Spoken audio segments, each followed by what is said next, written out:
The Getting Started with Warhammer Age of Sigmar magazine is an awesome tool for getting beginners into the hobby. It shows you how to build, a bit about the lore, and also how to paint as well, so it's great for beginners. And speaking of which, I've got my friend Alice here with me, who's been really keen and asking me lots of questions about Warhammer, isn't that right? Yeah, I know that you know a lot about Warhammer, and I really like to paint, so I thought this might be a good chance for us to do something together. Yeah, fantastic. Yeah. I'm really excited to get started. Me too. So now we can crack on with building. So it may look really daunting and scary, but honestly, it's not at all. So our sprue here has loads of stuff on it and loads of parts, and that's actually because the magazine comes with 2 different models, which is really cool. Yeah. So you get a Stormcast Eternal, a really awesome giant warrior, and also this dastardly Skaven as well. Nice. So we're only going to build the Stormcast together. So what we need to do is locate all the parts that we need on our sprue, referring to this instruction guide here. So this is for our Stormcast Eternal. So we're looking for part number 2 first and part number 1. So let's go around, have a look. So this guy's got a hammer here. So there's number the hammer. 2. There's number 2. You found it? Yeah, got it. Fantastic. So let's start with that one. So these are actually a really cool thing because these sprues are something called push fit. So sometimes with Warhammer kits, you might actually have to use clippers off the frame. So now we can actually start building. First stage here. These 2 parts go together. So we've got 2 and 1. So what we're going to do is, now they're not on the frame, they're not numbered, but we can tell what they are from the pictures. Sure. So this is the hammer, so I'm going to get the hammer first of all, and then I'm going to get this leg here, like that, and then we're going to put them together. Like this. Nice and simple. So you can see there's a peg on this piece, and a hole in the other one, so they'll actually just fit into each other like that, and push together, and if it's wrong, you can just change it, take it out, or so that's what's really great about these ones. There's a lot of trial and error, so if you do make any mistakes, it's not quite as detrimental as if you're gluing something in. So this is great, and you should find that if it's in nicely, and you just push it in like that, yes, that's perfect. Great. Amazing, awesome. So we can move straight on. You're a pro already. Amazing. All that's have to do, put our model onto the base that they stand on. Great.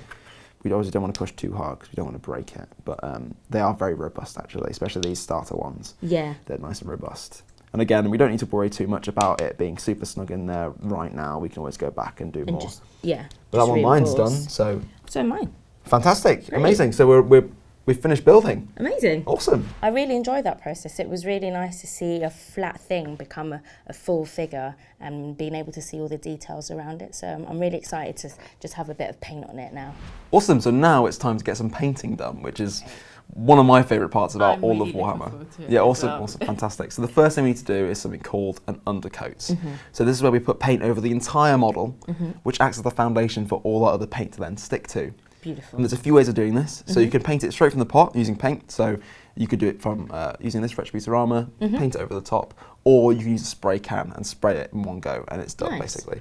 And I've gone with that route, so I've sprayed our models for us, just so we can crack on with painting and get to all the really cool fun bits and get painting really. Lovely. But you can do it either way if you want to. Awesome, so that leads us into our first step, which is going to be pretty similar to what it would be if we painted it from the pot, which is painting this all over the armour. Great. So let's get started. So if we move our model out of the way for a minute, fantastic. And what we're going to do first is pick up our paint. So we're going to start with Retributor Armour. And we're going to follow basically all the steps that are in the magazine. So the first thing we need to do is give our paint a little bit of a shake. Oh, cool. Nice and gentle, doesn't have to be too extreme. Awesome, then after a bit of shaking, if you open it open, there we go. And you can see it should be a nice smooth colour. That's a really nice so what you got colour. there is perfect really. And it should stay open like this. Which is awesome, and we can put it like that. And what's really cool about our paint is they've got this little reservoir at the top there. So when we actually get paint onto our brush, we haven't got to like dip into the pot. Yes. We can actually just take it straight from the thing, which is fantastic. Awesome. So then we're going to get our paintbrush. So there's not really any real way to hold it. Whatever's perfect for you, whatever comes to you for you. So I hold it a bit like a pencil. Like that. Yeah, that's great. But you know, if that works for you, sure. Whatever's comfortable. Exactly. Yeah. But this is how I like to do it. Great. So what we're going to do now is load up our brush with some paint. So we don't want to get paint all the way up. Cool. So see how I'm doing here? I'm just going to get a tiny bit there. So it's about halfway up my brush like this. So just a little dab. Yeah, exactly, perfect. Yeah. And we're doing this because if we get paint all the way up to the bottom here, which is called the ferrule, paint could dry there and it'll actually start to ruin our brush and the bristles will start to like spread open and we don't want that. So if you do happen to get it up there by accident, just wash your brush off and start again. It's not the end of the world. But we're going to get a bit of bit of paint on our brush halfway up, and then we're going to put it onto our palette like this.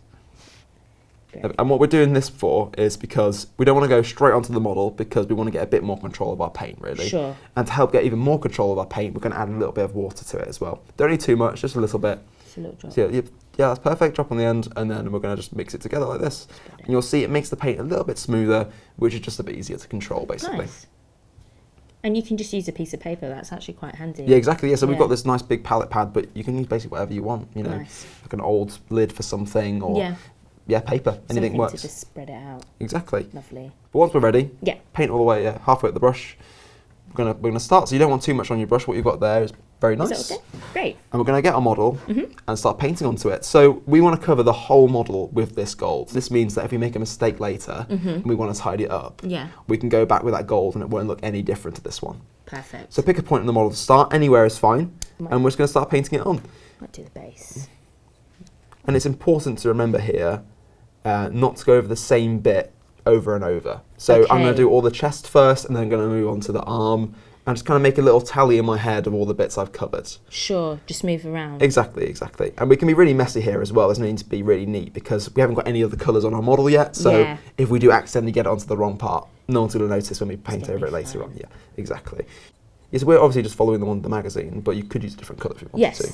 So there's also some silver ones. They're called the Hallowed Knights. So they've all got their own name and they're all got their own colour scheme. But there's also so much room to make your own. And there's actually no rule against it completely. Right.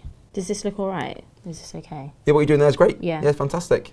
So we just don't want to go the same bits all at once. So you've done that bit there, which is fine. That bit as well. So we'll do the rest of that. Rest of the model, it's all good. And because we're painting over gold, we shouldn't need to do any more layers or anything like this. Yeah, just exactly. focus on getting it over all the areas just once, and then we can move on. Beautiful. So it's nice and simple, really. So how did you actually get into Warhammer? Oh, that's actually that's crazy. So I actually got into Warhammer. Oh, it must have been like 10 years ago. Long time ago. Yeah, and it was because my brothers actually played it. So I've got two older brothers, and they both played Warhammer and collected it. And I was too young to even understand what it was. All I knew was they had some really cool looking models, or toys to me basically, and I used to sneak in their bedrooms and steal them and hide them and keep them. But yeah, now we play games all the time, so every other week or so we'll play games together and have a really nice chat and really nice. catch up, and it's really good fun. Yeah, it's really nice actually. Well, what about you? What got you kind of interested and hooked in Warhammer? Well, I've always been into like arts and crafts since I was quite young, and I've enjoyed painting. And recently, I got into like painting nails quite a lot. So I appreciate like the detail that you have to go into when painting something. I'm actually really looking forward to getting into like the intricate bits in the figure. So how's it going, Alice? How are we getting on? Yeah, really good. I'm on my arm a bit here. I'm just going to do the shoulder, but I think we're doing good. Yeah, I mean, it looks great to me, yeah. I mean, all we want to do is get gold all over it, so keep going like that, you're going to be painting at home in no time. I hope so, I really hope so. So in terms of painting at home, what kind of tools do I need? Is this all I need? Yeah, but also what we've got here is basically all you need, right? So obviously all your paints that you're using, something as a palette, so we've got this palette pad, but you can use paper, whatever works for you. Yeah. Something to wash your brush off and dry it, so we've got this in our water pot, but obviously you could use just like an old mug. glass, an old mug, whatever works for you really. Amazing. And then some tissue as well to dry off your brush. But yeah, that is honestly that simple. Then the main thing is something to protect whatever surface you're on. So we've got this big cutting mat here, but some old newspaper or anything really, you just don't want to get accidentally paint onto your surfaces. Yeah. That was really therapeutic. It was really nice getting the first base coat on with the gold and seeing it come to life a bit more, like you can see the gold shining a little bit more off the spray. That was really fun. I can't wait to do the next bit now. So before we move on to the next paint, we first of all need to clean our brush. Yes. And we do this whenever we stop using any paint. So let's say we stop painting now, we'd also do this. So what we're going to do, it's really simple. In the water pot. Definitely not going to clean it in a paint pot. Yeah, just gently swish it around like that. Quite nice, there's the grooves inside. Yeah, exactly, yes. So there's grooves at the bottom. We don't want to like proper ram it into those, but gently across those will help get the bigger chunks of dried paint off. So the next paint is going to be Steel Legion Drab. We're going to shake our paint pot like we did before. Yeah. Nice and simple, same way as before. Then we can use the reservoir again at the top to get a bit of paint out. And we want to be careful not to get paint too far up the brush. Yes. And then we're going to put it on the palette just like last time. Beautiful. And then we're going to add a little bit of water just for that extra control. But remember, you don't actually have to add water if you don't want to. It's just if you feel like you need to. Yeah, exactly. A bit more control. It's just a bit easier to work with, but by all means, you don't have to do that. Yeah, I might add a bit more. Fantastic. So you've got a nice smooth consistency you're happy with. Yes. So what you've got there looks nice. Yeah, looks really What we're going to do is start adding it to the model. So you can actually pick out any area you want with this. There's no rules. Oh, okay, so I don't need to start in a particular place. Not really, you can do whatever you want, but we're going to follow the magazine and we're going to pick out the scabbard first of all. So this bit on the back of the model, you turn the model around. That way. Fantastic, yes, so this little thing that holds the knife there, we're going to paint this brown. Amazing, so we're going to just easily brush it on like this. Lovely. So now we do have to be a bit careful because we're painting around our other colours. Right. So if we can, we don't want to get any of this onto those gold parts that we painted already. Yes. But if we do, it's absolutely fine because there are ways around it, and we'll get to that. So if you do make any mistakes... Yes, I probably will. That's absolutely fine. I still make them every day when I paint now, so honestly, don't worry about it. But we're going to go around and pick out all the parts we want to be brown. So this scabbard like this. That way. But you can pick out other areas as well. So I think these straps here that hold the scabbard could also be brown. So I'm going to paint those as well. That's very true, this bit here. Actually, I can still see that there's a bit of gold underneath my brown bits. Is that okay? Yeah, that's absolutely fine. So depending on how much water you've put in your paints and how thin the layers are, you might actually have to go back and put another one on top. Sure. But that's completely fine. The important thing to remember though is that make sure your paint is dry completely before you go and put more on. Yeah. So if you want to cover those gold bits up with more paint, that's fine. Just make sure it's dry first and then go back and do that. Yeah, because you don't want to mess up. Exactly. Yeah, I'll let it dry first. Oh, actually, I almost forgot. We do need to paint the base with this as well. With this colour? Yeah, with this colour. So sometimes we can put something on called a texture paint, but because this base is already textured and looks like this, we can just paint it. Yeah, so we're going to paint it with steel Legion drab while we've got it open. Amazing. In the same way as we did the rest of it. And there we go. We've painted the base as well as some other areas with steel Legion drab, and we've really kicked off our paint job now.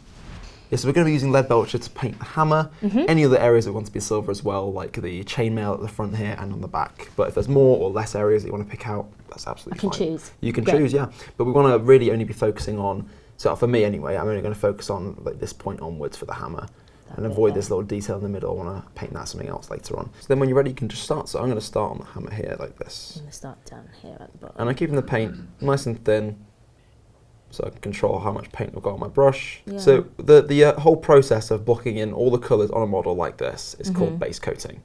Oh, nice. So we'll go through all the different paints on the model, put them all in so the model is completely covered in all the colours it needs, and then we can move on to other stuff as well. Nice. How are you getting on anyway? I think I'm good. I've got the hammer going on. Amazing. I've left that little bit of detail, that little intricate bit. That's cool, yeah. So I might add in a bit of colour there. But I've chosen to like go around...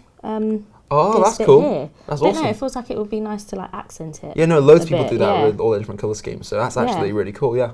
Go for it. Quite well. I think it goes quite good with the gold. Yeah, it's going to look really nice. Yeah. Amazing. Do you know, I'm actually finding this really easy. I thought it would be a lot harder than before, but it's kind of nice putting the colours together.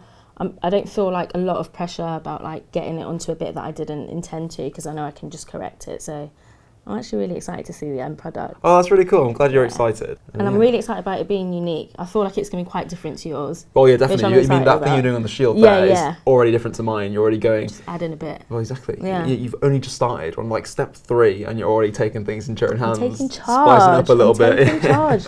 That was really fun to add the details on like the sword and the bit of the costume on the bottom. But it's really coming together now, and I'm looking forward to the next bit now. Cool, so what's the next colour that we're going to use? Oh, so we're moving on to Kantor Blue now. Love it. So the magazine says to paint this on the shoulder pads and also the inside of the shield, so the flat bit inside. So I'm going to be doing that, but you can obviously do whatever you want. So you do a different area, don't do those areas, same or both, whatever works for you. Yeah, exactly. On the shoulder pads as well, I'm not sure if you're painting these as well. I think I will. Awesome. So when you do those, the symbol on top, we're going to be painting that a different colour later. So you don't actually have to worry about being too careful around it, because we're going to go over that anyway. With a different colour. Same with this thing here, these lines on the shield. So we want the symbol in the middle to be gold, but that like the border of it is going to be a different colour. So if you accidentally go onto that, that's absolutely fine. Cool. Yeah, exactly. Oh, it's going to come together real nice. Cool, so I think I'm done there. I think I am too. I'm pretty happy with that. Oh wow, that's so cool. You've done like the gold trim inside the silver. Oh, yeah. You're really showing me up. Well, I'm trying. It's not a competition, but I'm pretty happy with that. Yeah, I'm really starting to like how it's coming together. I feel like the blue is a great addition to it, and choosing like the shoulder pads. Yeah, it's really, really good. I'm really excited to see what the next colour's going to do to the whole figure, yeah. Awesome. So for this, I'm going to be using it in the same way as the magazine. So I'm going to be doing the handles, this tiny gem here, and also this tiny gem there, which is a really small one. So that is very small. Yeah, because I was actually in the last bit applying the blue. I was struggling a little bit with the really intricate details because it feels like my brush is feathering a bit at the top. Oh, okay. Yeah. Well, there's actually a few things we can do to stop that. So one of those is, so let's get our paint on our brush like normal. Put it on the palette, and then we'll add some water, just like we did before. I realise I've got so much more paint around my palette than you do.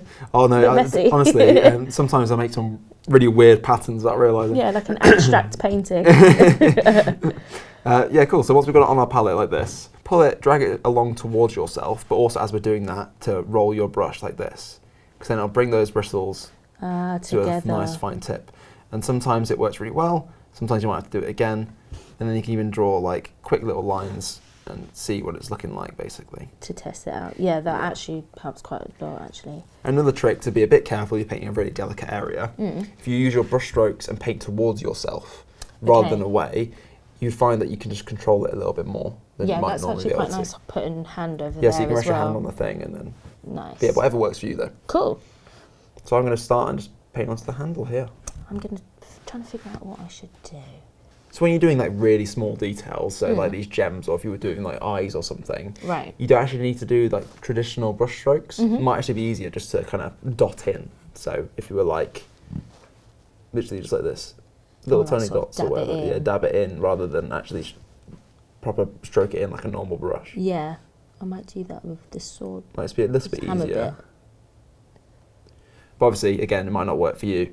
But I find that really useful. Yeah. So when you're doing the gems and the hammer or whatever, give it a go, see what you think. Actually, yeah, if you just give it a little dab. You're right, actually. Oh, wow, so you've actually added extra stuff this time. Yeah. I just thought I'd sort of branch out with a bit of the details, like on the crown bit, the spiky bit at the top. Just wanted to give it a bit of my own sort of flavour on it. Oh, that's amazing. That's so cool. Thanks. So our final paint is Rakar Flesh, which is this one right here. This last one. Yes, so this one is a little bit more tricky than the rest of our paints. So we're going to be painting some fairly intricate details. Okay. Well, at least I am anyway. What you do is completely up to you. Cool. But I'm going to be picking out from the magazine these lines, these lightning bolt symbols around this in the middle, as well as both these symbols on the shoulder pads here. So I'm going to have to be really careful around those other colours. Sure. But we've got a few things to remember. You know, you should be a pro by now. You're going ahead and adding your own stuff. So we can be really neat by bringing our brush to a point, paint towards ourselves, and also, if we do make any mistakes, it's not the end of the world. We can just correct it, Were you quite a good painter when you first started? Or? Definitely not, no. If you saw some of my earliest stuff, it's... a lot worse than your first model, which is saying something. I'll take that. Definitely keep with it, because you never know. I think I will, because it's really nice to just practice just being really careful about things. So I think it's important to remember, like, your first model is not going to be amazing. But it'll be special because it's my first. Exactly. I mean, you've hit it out of the park for your first model, so I think you've got a lot to be proud of here. I might put it up somewhere special. So I think I'm just about done now, actually. I've got all the lightning bolts, the shoulder pads. That's it for me. Yeah, and it's Where really are good. We at here? I added some blue toes in there. Way. Let's have a look. Oh, he's got blue toes! Give him a bit of a, oh, no way. Yeah. Oh, this is great. Thanks. Yeah, no, that was really nice, adding that sort of lightning shade, like a lighter shade to it. That's so cool. Really cool. And these are well neat as well. Yeah. I would never be able to do that on my first time. Definitely not. No, it was actually a lot easier than I thought it would be. It's quite nice. Alice, you've smashed this. This is so good. This is awesome. I've really enjoyed seeing it coming together, and although I've had to follow the steps on the book, I've really enjoyed seeing it all come together in the way that I wanted to. So adding my sort of taste and little flashy bits on. I've really enjoyed it, yeah. So we've actually finished all the steps in the magazine now. That's all of it. And you've nailed it. I mean, you've added your own steps on top and they look awesome and it looks really good. And I know we touched on some of our other paints earlier, or a different paint range. So I thought as a treat for finishing, we'd actually give it a go and try out a different style of paint. So what we're going to do to finish off, one extra step is to add a shade paint. So I've got some shade paints here. This is Agrax Earthshade. So then we'll crack it open and you'll see that it is actually basically water, the sort of consistency. It is. It's kind of see-through. Yeah, exactly. Yeah. We're going to put it down there, So this paint is really cool for adding definition to your models, and there's a few ways to do that. So you can take it straight from the pot and like paint it into all the crevices, all the shadows. Yeah. Or a really fun thing to do at the end of a paint project is to paint it all over your model. Okay. And it'll actually sink into all the recesses, all of those crevices, all those shadows, and make the whole model really defined. So if you get your model, Yep. and what we're going to do is get some paint right here from the reservoir on top, and we're actually going to load up our brush completely. So don't worry about getting it halfway up the bristles or anything like that. So I can really go for it. Yeah, really go for it. You want it to be like almost like a bit of a blob here, look like this. Nice. Awesome. And then what we're going to do is pick a point on our model. So you want a lot of paint, and we're going to start literally putting it all over. So I'm going to choose the foot here first, and I recommend you do the same just so we can be on the same. I'm just going to paint it all over like this. And you want to work quite quickly with it because it is really runny. Uh-huh. So work in sections like this. It is. So I'm going to do all the foot like this, but that quickly, the foot is done. And now I'm going to go back for some more paint, like this. And now I'm going to do the leg.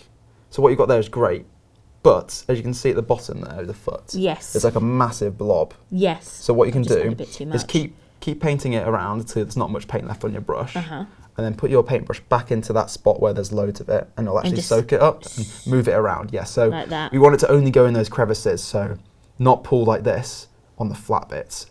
But here it's perfect. Yeah, it's just in that line, just in that line. There. Yeah, and we can change where it goes just by moving it around.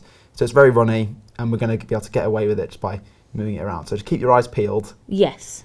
But honestly, if it does settle on those flat bits, it's not the end of the world, because it actually can look like the armour's just a bit worn, a bit dirty. Yeah, it gives it a bit more age and like character, Exactly, I yeah, guess. exactly, yeah. And make it look like he's really in like a battlefield. Yeah, exactly. But we're going to put this all over the model. So take your time, go all the way around, and you'll see it does take quite a while to dry. So after this, we'll have to leave it for a little bit. Okay. But then, honestly, it will look so cool. And there we go. That's it. We're pretty much done. Yeah. Yes, with that final extra step that we've added, we've completed all the steps in the magazine and also this step as well. Yeah, that last step is really taking it to the next level. Oh, it's so fun as well, right? But the full extent of the effect on it will be shown when it's dry, and it does take a little bit longer to dry than normal. So we're going to have to leave this for about half an hour or so. Cool, nice. But then we can check it out. Yeah, that would be really good. So now that shade is dry, we're actually totally done. So we've done all the magazine steps, added our extra one on top, and your first ever mini, it's done. It looks really, really good, Ollie. Thank you so much for guiding me. I feel like it's been such a lovely process, like seeing it come from, us pushing it out of the, what are they called again? The sprue? The sprue, exactly. Putting them together, seeing what we're working with in terms of the colours, learning about them as well. And honestly, the final shade, the shade paint on top has just really made it shine. It's really nice. You've smashed it. I know you say thanks to me, but this is all you. Oh, so many of these things you've done on your own and really pushed yourself. Hopefully people at home are encouraged to give it a go as well. Yeah, exactly. It'll be nice to see what friends would think of this and see if they'd like to do it too. Yeah, and you've actually got the Skaven mini from the magazine as well, so you can take that home and have something to do at home, and that's really easy as well. It's only 3 pieces, and it's really easy to paint as well. Apply 3 all-over coats of Rakarth flesh to the model. Remember to let each coat dry fully before applying the next one. Carefully paint the robes on the Clanrat using Khorne Red. Don't worry if you get any paint on the armour. Paint the handle of the Clanrat's weapon and the wooden part of the shield with Steel Legion drab. After that, paint the base too. Just be careful to avoid the model's feet. Next, paint the blade of the model's weapon and its helmet with lead belcher. Be careful not to get any of this onto the rest of the model. Use the same paint to paint the metal parts on the shield, chainmail and the armour silver as well. After that, your finished Clanrat is now ready to do battle in the mortal realms. But you're more than welcome to add any extra paints like the shade we use on our Stormcast Eternal if you want to. It's completely up to you. Well, thank you everyone for watching. I hope you've had a good time. I know I've really enjoyed it. I've really enjoyed having you on, Alice. It's been great. Thank you. Thanks for having me. Thanks again everyone. See you later. Thank you.